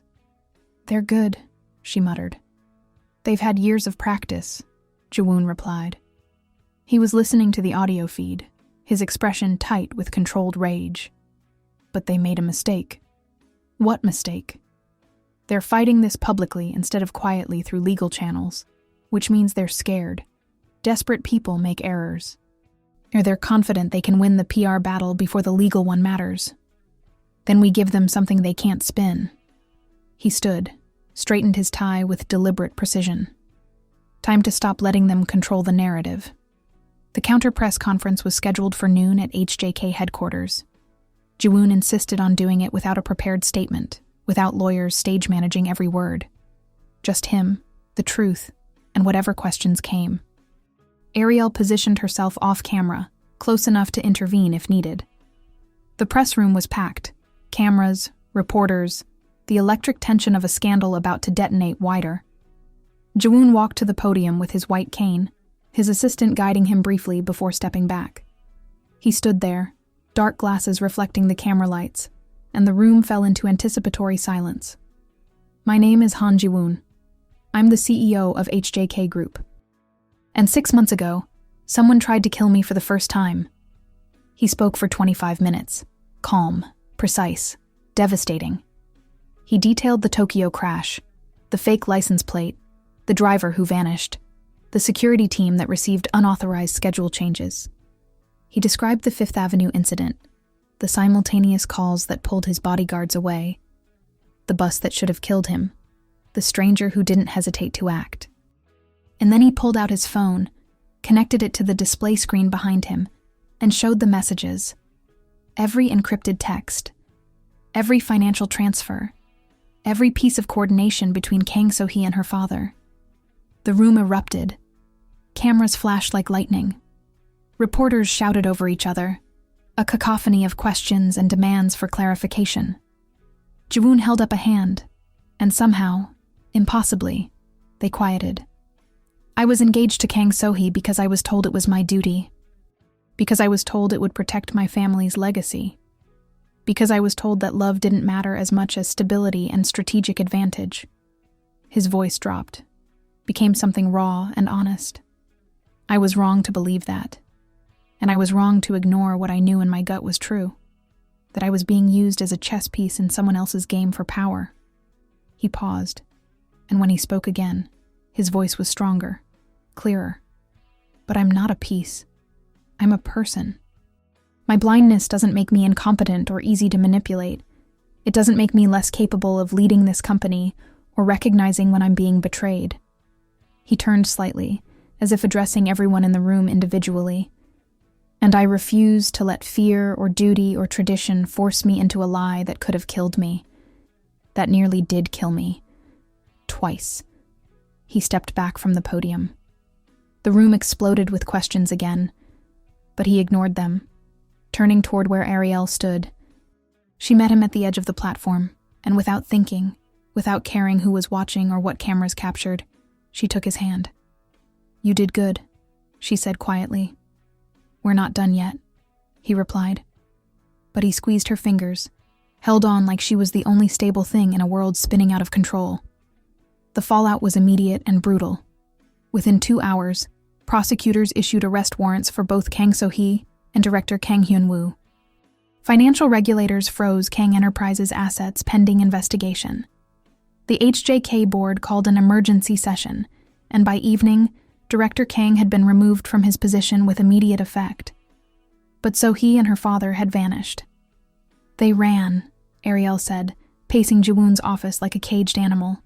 "The second the warrants went public, they disappeared. Private jet filed a flight plan to Singapore 2 hours ago, but it never took off.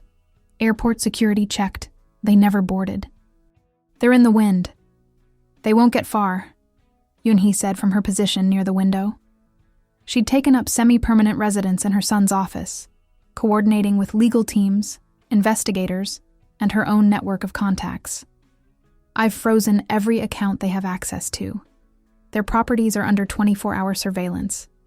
Every border crossing has been alerted. They have nowhere to go.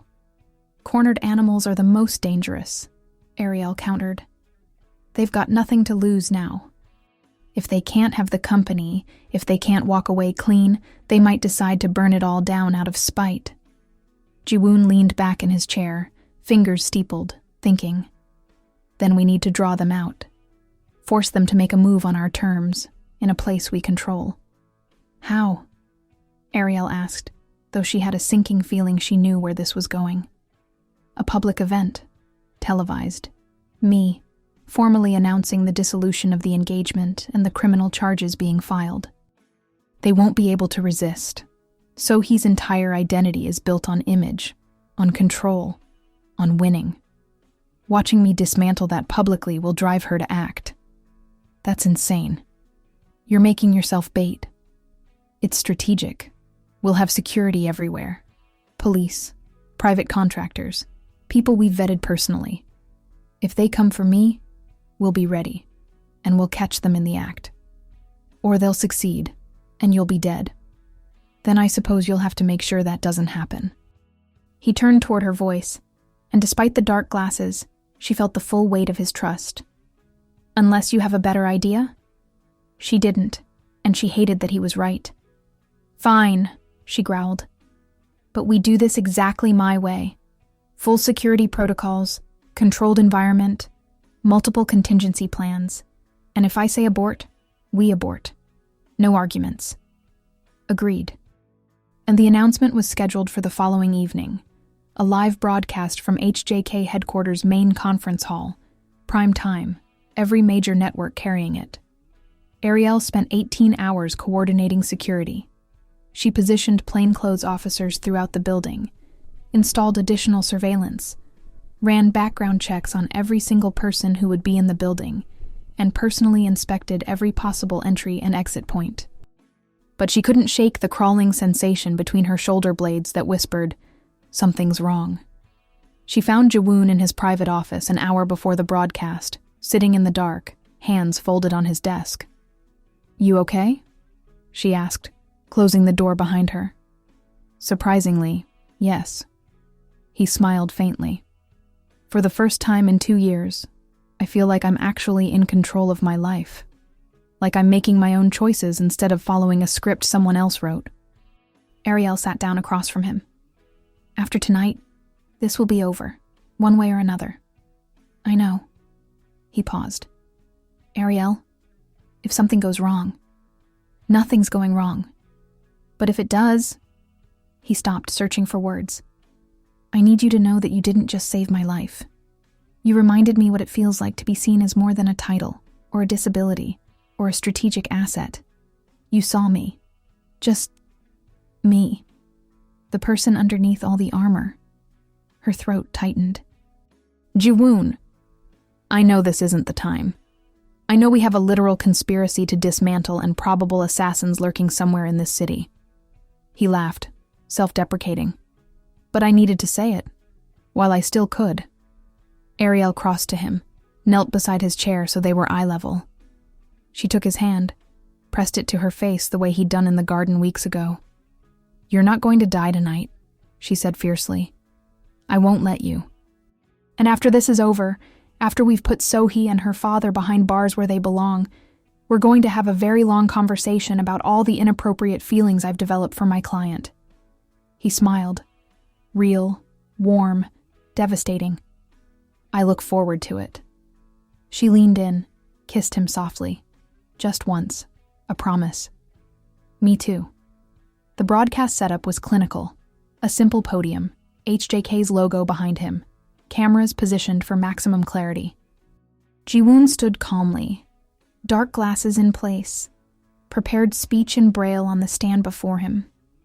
Ariel positioned herself in the wings, earpiece connected to the security team, eyes scanning every corner, every shadow, every person in the room. 30 seconds to air. The director counted down. 5, 4, 3. Ji-woon began to speak. "Good evening. My name is Han Ji-woon, and I'm here to address the allegations and counter-allegations that have dominated the news cycle for the past 48 hours. Ariel watched the monitors, watched him deliver the statement with perfect composure. He detailed the evidence, announced the formal charges, and declared the engagement dissolved with immediate effect. 15 minutes in, her earpiece crackled. Security Team Alpha. Movement on the 14th floor. Unidentified individual. Approaching from the east stairwell. Her blood went cold. She signaled to the plainclothes officers positioned around the room, started moving toward the stage. On screen, Ji-woon was wrapping up, taking questions from pre-screened reporters. "CEO Han, you've made serious accusations. What do you say to people who believe this is a power play rather than..." The lights cut out. Emergency power kicked in 3 seconds later. Dim, red-tinged, designed for evacuation. Ariel's hand went to her weapon, instinct and training taking over. "Ji-woon, get down!" she shouted. But he was already moving, dropping behind the podium as chaos erupted. Screams, people running, and then a gunshot. The sound cracked through the conference hall like thunder. The camera behind Ji-woon exploded in a shower of glass and sparks. Ariel reached him in seconds, her body covering his, weapon drawn and tracking for threats. Security swarmed from every entrance, officers shouting commands, reporters scrambling for cover. "Are you hurt?" she demanded, hands running over him, checking for blood. "No. You?" "I'm fine." She pulled him upright, kept herself between him and the room. "Stay behind me." The shooter was gone, vanished into the building's maze of corridors and emergency stairwells. But they'd left something behind. A phone, dropped in their haste to escape. Ariel picked it up carefully with gloved hands and unlocked it with practiced ease. One message, sent 2 minutes before the broadcast started.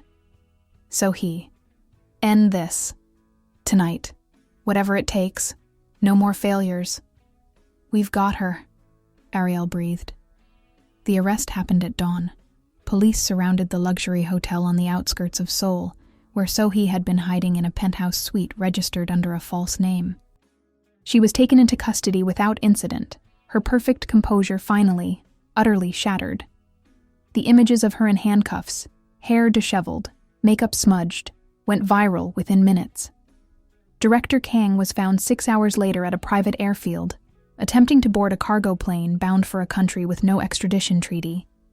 He fought the arrest, screaming about persecution and political conspiracies, until the officers produced the evidence, and he finally, mercifully, went quiet. It was over. 3 days later, Ariel found Ji-woon in the estate's winter garden. Snow was falling softly, blanketing the world in pristine white. He stood near the koi pond, hands in his pockets, face turned toward the sky. "Hey," she said softly. He turned, smiled. "Hey yourself." She crossed to him, stood close enough to feel his warmth. So he confessed. Full testimony in exchange for a reduced sentence. She's cooperating with prosecutors, giving them everything. Names, dates, financial records. And her father? fighting it tooth and nail, but the evidence is overwhelming. His lawyers are already talking plea deals. Jiwoon nodded slowly. Good, justice. They stood in silence for a moment, watching snow fall through the garden's lantern light. Describe it to me, he said quietly. The snow. Ariel looked up, watched fat flakes drift down through gray sky, catching light like tiny stars. It's peaceful, like the world decided to take a breath and everything just stopped. The trees look like they're dressed in lace. The koi pond's surface is turning white, but you can still see the orange fish moving underneath, like little flames refusing to be extinguished. Beautiful, he murmured. Yeah, but she wasn't looking at the snow anymore. She was looking at him. He turned toward her, and somehow he knew. His free hand came up, cupped her jaw, thumb brushing her cheekbone with infinite gentleness. Ariel Bryant, he said quietly, would you consider staying in Seoul a while longer? Not as my investigator or my bodyguard, just as someone I'd very much like to get to know better, without conspiracies and assassination attempts complicating things. She leaned into his touch, smiled. I think I could manage that. Each when he kissed her, it was soft and careful and perfect, like something they'd both been waiting for without realizing it, like coming home to a place that had always been waiting. The snow kept falling. The world kept turning. And for the first time in longer than either could remember, the future felt like something worth believing in. 2 weeks later, Sohee's trial began. Ariel attended every day, taking notes, ensuring nothing slipped through the cracks. The prosecution presented their case with devastating precision. The messages, the financial transfers, the testimony from Park Min-ho, and the hired security contractor who'd taken the shot at the press conference. On the final day of testimony, Sohee took the stand. And for the first time, she told something resembling truth. I never loved him, she said, voice flat, all pretense finally abandoned. I loved what he represented: power, status, control over something that mattered. My father raised me to see people as assets, as pieces on a board to be moved and leveraged. Jiwoon was the ultimate asset, a blind CEO who needed guidance, who could be managed, who would be grateful for my support. She looked directly at Jiwoon, sitting in the gallery, and something ugly twisted her features. I didn't count on him being stronger than me, smarter, more resilient. I underestimated him. Her gaze shifted to Ariel, and I definitely didn't count on her. You ruined everything. Everything I'd spent years building. No, Ariel said quietly, breaking her usual courtroom silence. You did that yourself the moment you decided another person's life was worth less than your ambition. The jury deliberated for 8 hours. Guilty on all counts. Conspiracy to commit murder, attempted murder, fraud, obstruction of justice. Sohee was sentenced to 20 years. Her father got 30.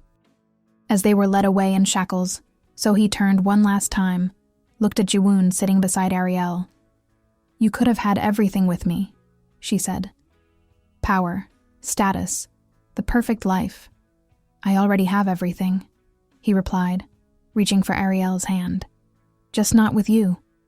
6 months after the trial, Ariel and Jiwoon stood on the rooftop of HJK headquarters as the sun set over Seoul. The sky was painted in layers of gold and crimson and deep purple. The city spread out below them like a living tapestry. Describe it to me, he said, as he always did. Ariel smiled, leaned into his side, his arm wrapped around her waist. The sun's touching the horizon now. This massive ball of fire turning the clouds into something that looks like it was painted just for us. Gold at the bottom, bleeding into pink, then purple and indigo at the edges. The buildings are dark silhouettes, but their windows catch the light like 1,000 tiny mirrors. And the river... She paused, searching for the right words. The river looks like someone poured liquid gold through the heart of the city. Molten and alive, and absolutely breathtaking. Sounds perfect. It is. She turned to face him fully. But you know what's even better? What? This.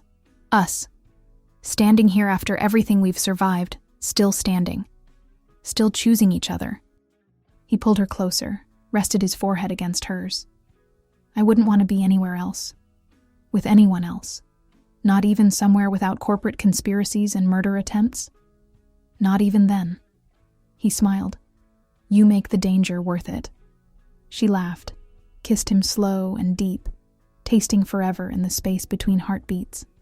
When they finally pulled apart, breathless and smiling, Jiwoon reached into his jacket pocket.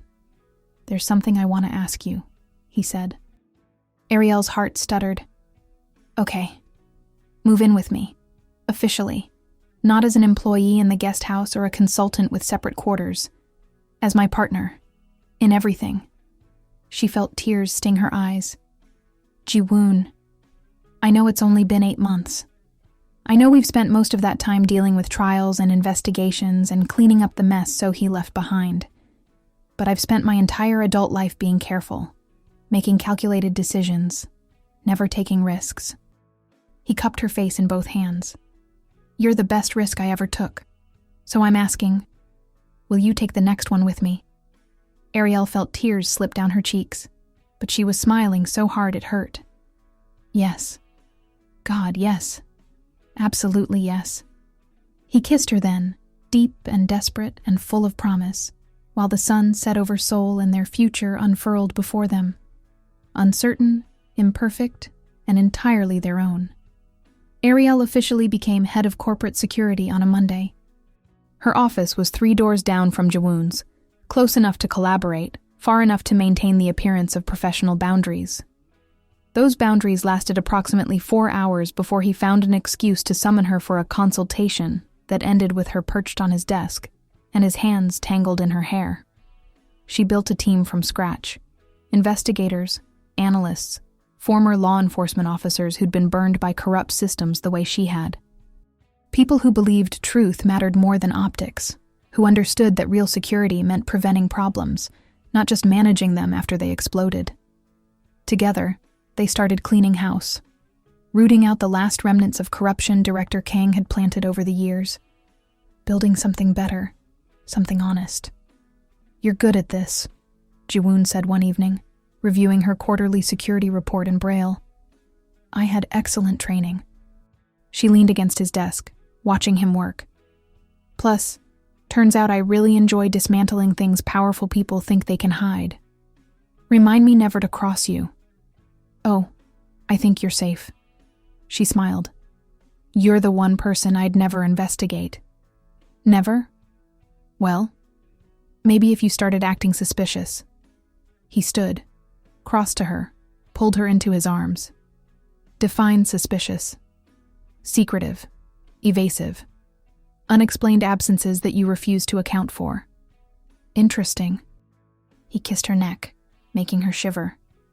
Because I've been planning something secretive for weeks now. Should I be worried? Depends. How do you feel about trips to Paris? She pulled back, looked at him. Paris. I have a conference there next month. Thought you might like to come. See the city, eat overpriced food, walk along the Seine, pretend to be normal tourists for a few days. Pretend? Well, I'll have to work for part of it, but the rest... He smiled, soft and genuine. The rest is just us, no conspiracies, no corporate drama, just 2 people being together. Ariel felt warmth bloom in her chest, spreading like sunrise. I'd like that, a lot. Good. He kissed her again, sweet and slow. Because you saved my life twice. The least I can do is show you the Eiffel Tower. 1 year after that day on 5th Avenue, Ariel sat on the bench by the koi pond in the estate's garden, wrapped in Jiwoon's coat, watching dawn break over Seoul. She heard his footsteps before he spoke. Couldn't sleep? He asked, sitting beside her. Just thinking. About how different everything is now. 2 years ago, I was barely scraping by, taking cases nobody else wanted, convinced I'd never trust another institution or powerful person again. She looked at him. Now I'm running security for a multi-billion-dollar company, living with its CEO, and actually believing that maybe the system can work if the right people fight for it. Regrets? Not even one. She laced her fingers through his. You? Only that I didn't find you sooner. That I wasted 2 years in an engagement built on lies when I could have been. He trailed off, smiled. Well, this. We found each other when we needed to. Maybe that's enough. Maybe. He paused, and she felt tension coil through him. Ariel, there's something I want to ask you. Her heart skipped, but she kept her voice steady. Okay. He reached into his pocket, pulled out a small velvet box and opened it. Inside was a ring, simple, elegant, a single diamond that caught the morning light. Marry me, he said simply. Not for strategy or corporate alliances or family legacy, just because I love you, because you see me as whole when the world sees broken, because you saved me twice, once from a bus and once from living a life that wasn't mine. Marry me because when I imagine my future, you're in every single moment of it. Ariel couldn't breathe, couldn't speak, could only stare at him through tears that blurred the world into soft focus. Yes, she managed finally. Yes, 1,000 times yes. He slipped the ring onto her finger with shaking hands. And when she kissed him, it tasted like joy and relief, and the beginning of everything they'd fought so hard to reach. Epilogue, the wedding, their actual wedding, the one they chose for themselves, was small. 60 guests. No media. No cameras beyond a single photographer they trusted. Just family and friends in the winter garden, surrounded by snow and lanterns and love. Matriarch Yunhee officiated, her voice strong and clear, reading vows that honored tradition while celebrating choice. Park Min-ho stood as a witness, finally safe, finally free, working as Ariel's second-in-command in the security division. And when Ji-woon slipped the ring onto Ariel's finger, when he cupped her face and traced the lines of her smile with infinite tenderness, when he whispered, "I see you," she knew he meant it in every way that mattered. "I see you too," she whispered back. They kissed as snow began to fall, as the garden filled with applause, as their future unfurled before them, uncertain, imperfect, and entirely their own. Ariel Bryant had run to save a blind man from being hit by a car, not knowing he was the most powerful CEO in Korea. She'd stayed because he'd shown her that power meant nothing compared to truth. And in the end, they'd both saved each other from the loneliness of living behind armor they could never quite remove. Until they met each other. Until they chose to be seen.